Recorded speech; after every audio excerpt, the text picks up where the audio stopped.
Lego Star Wars The Skywalker Saga, the biggest Lego game of all time, and definitely one of the greatest Star Wars games of all time. I gotta say, I played through all 9 films in this game, and I've gotten a good feel for the game. Even played some of the open world, done some of the missions, and definitely excited to play all the levels, probably 100 more times at this point.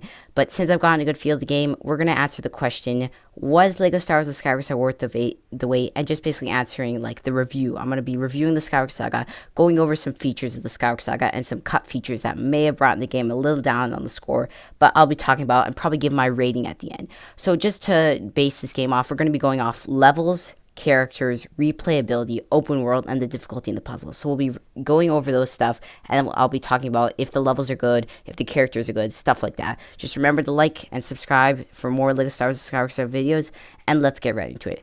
So we're going to start off with the levels here in this game. With 45 levels in this game has the most levels that a Lego game has had. Complete Saga had 36, and a lot of people were blown away with 36 levels in the Complete Saga. And then some of the other games, I think they had some even close to that, but none of the games really had as close to the Skywalker Saga that we got 45. Though some levels may be a little short, which I will be talking about after, it does probably, if you add it up all, I'd say an average about 7 minutes maybe per level. I'd say just an average, probably somewhere closer to 5 maybe. But I'd say if you add up all the levels, I'd probably say if you speed run the game, maybe you can get about 20 hours of playability. I don't know. I could be way off right now. I'm kind of just making that number up. But I'd say about 20, somewhere between 15 to 20 hours of playability, depending on how long you take the game. I think, at least that's a guess. I could be way off, guys. Don't get angry at me yet, but I could be way off. And now we're going to talk about the length of the levels.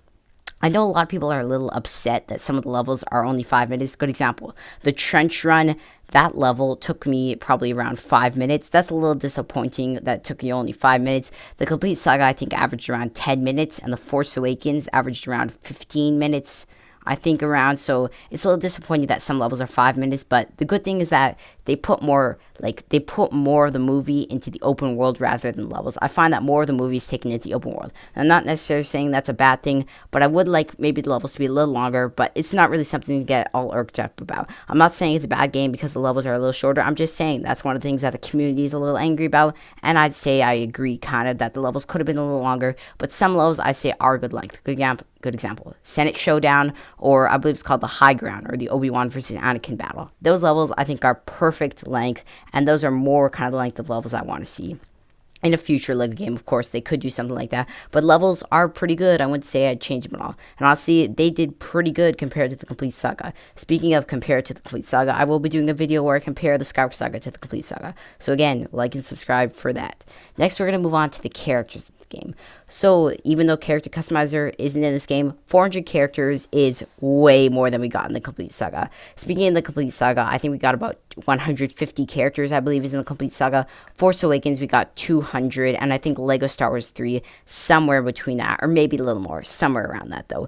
But even if the character customizer isn't in the game, you barely miss it at all. Really, there's so many characters in the game, whether you're a big fan of Grievous, Obi-Wan Kenobi, I'm a personal Obi-Wan Kenobi fan, or you really just like Rey. I don't know if Rey would be, I mean, if Rey's your favorite character, then no judging, but I don't know if anybody's really a fan of Rey too much. But still, whether you're a fan of any of them, then there you go. You got all the characters in this game. I will say that some of the abilities are kind of copy-pasted. I'd say, good example, Cassian Andor and some of the Rogue One DLC. I would say some of them are just basically copies of some of the base characters, just put over a different skin. Some of their blasters are even like Baze Malbus. I believe he's got a rapid-fire blaster in the movie. It's not rapid-fire in the game, sadly, but still, it's not too good to get irked up. It's fine. But still, some of them are copy-paste characters, but Grievous really surprised me. Grievous is basically like the all-in-one. He is a very powerful character in this game, Grievous. He's got a grenade, he's got a blaster, he's got his 4 lightsabers.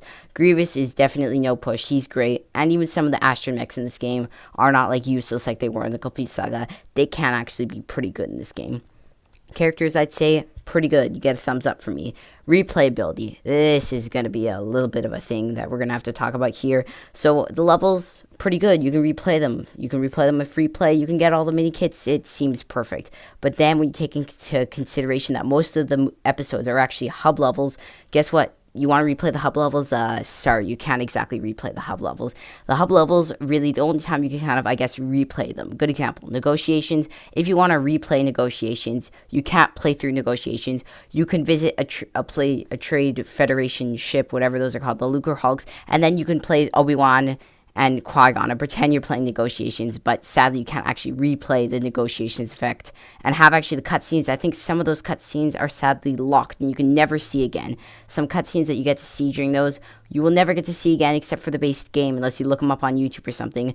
So that's a little bit annoying. I wish there was a feature just to play cutscenes. Maybe there is one and I'm just not seeing it, but some of the cutscenes in this game are really good, and I wish you get to replay some hub levels. Speaking of replayability of some like hub levels, you also can't replay side missions. Some side missions in this game can be really good, and sadly you can't replay them.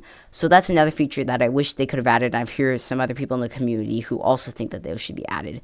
Next, we're going to move on to open world. Now, open world in this game is one of the biggest parts of this game. This has the largest open world of any LEGO game, and that's saying some stuff, because some LEGO games have huge open worlds. This has, I believe, 24 planets in this game, and the open worlds are pretty good, but not all of them are created equally. Good example, Kijimi. You remember that planet from the Rise of Skywalker? Guess what? Go on your map, go to visit it, there's nothing there. If you visit Kijimi, first of all, you can only visit Kijimi space. You can't actually land on the planet. And second of all, there's nothing inside of Kijimi space. Absolutely nothing except for the level starter for one of the levels called 3PO. Oh no. Haha, very funny. But yeah, there's nothing in Kijimi space. A little bit disappointing. And I believe that most likely what happening is that they were sitting down at the table and the lead developer on this game was like, hey guys, look, we're reaching the deadline. Can you guys finish Kijimi? And they were like, we're nowhere close to finishing Kijimi, boss. And then he was just like, never mind, we'll just cut Kijimi because it's been destroyed. But then again, the Death Star was destroyed and the DS2 Orbital Battle Station, the Death Star 2, they were both destroyed, and yet they're playable in this game. So it just feels like they ran out of time. They were just like, let's not do Kijimi. We'll just pretend that it was blown up and that it doesn't exist anymore.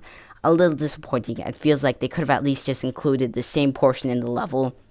As you do get to play a level on Kijimi, they could have just taken the part in the level and basically just recoded it with side missions on it. That would have been at least bare minimum, but it's kind of annoying that they didn't include Kijimi.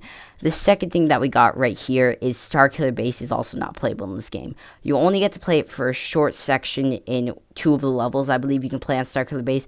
A little annoying that you don't get to play on Starkiller Base. They could have at least done something there, but I guess not. A little, annoying again. But again, 24 planets, I'm not arguing. Better than any of the other LEGO games that we've gotten. And last but not least, definitely, we're going to move on to the difficulty of this game. So the difficulty in this game, I'd say this is one of the easier LEGO games on the list probably. TT Games has produced over 20 LEGO games, I'd say, and over 3, 4, I think it's 5 Star Wars games, I'd say. Correct me if I'm wrong.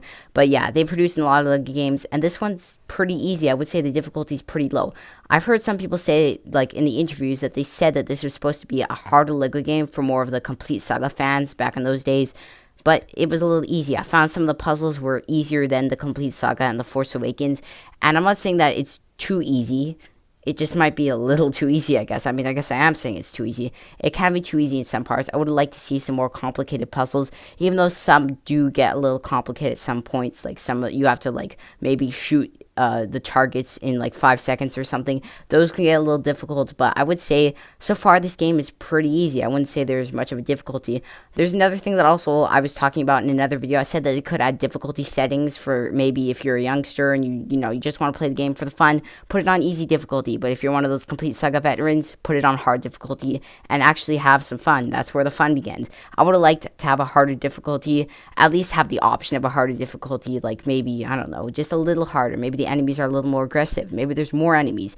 Maybe they throw more grenades or something. I don't know. Just something that would have made it a little more difficult. I think that would have been kind of cool. But there you go. That is LEGO Star Wars, the Skywalker Saga review. And just to answer the final question, here we go.